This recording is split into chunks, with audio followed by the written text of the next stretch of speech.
तर आपण बघतोय आता छगन भुजबळ हे सुद्धा आपला मतदानाचा हक्क हा अगदी काही वेळातच बजावणार आहेत।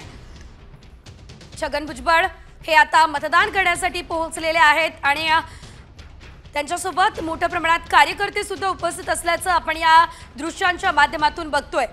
तर छगन भुजबळ यांचे पुतणे समीर भुजबळ यांनी ऐन निवडणुकीच्या तोंडावरती बंड पुकारलेलं होतं। तर पहिली दृश्य आपण बघतोय, गुलाबराव पाटील हे सुद्धा आपला मतदानाचा हक्क बजावण्यासाठी आता मतदान केंद्रावरती दाखल झालेले आहेत। त्या दरम्यानची या क्षणाची दोन अतिशय महत्त्वाची लाईव्ह दृश्य, दोन महायुतीचे अतिशय दिग्गज असे नेते हे आपला मतदानाचा हक्क बजावण्यासाठी आता पोहोचलेले आहेत। निवडणुकीच्या रिंगणात असलेली नेते मंडळी आता आपला मतदानाचा हक्क सध्या बजावत आहे। गुलाबराव पाटील यांचं आता मतदान आपल्याला बघायला मिळतंय। गुलाबराव पाटील हे मंत्री देखील आहेत।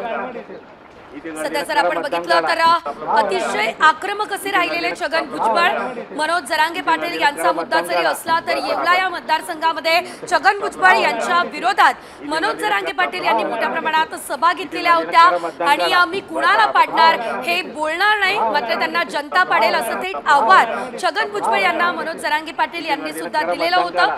आणि आता जर आपण बघितलं तर छगन भुजबळ यांनी जरांगेंचं थेट आव्हानही स्वीकारलं असल्याचं आपण पाहिलं होतं। आणि आता छगन भुजबळ आपला मतदानाचा हक्क बजावण्यासाठी पोहोचलेले आहेत।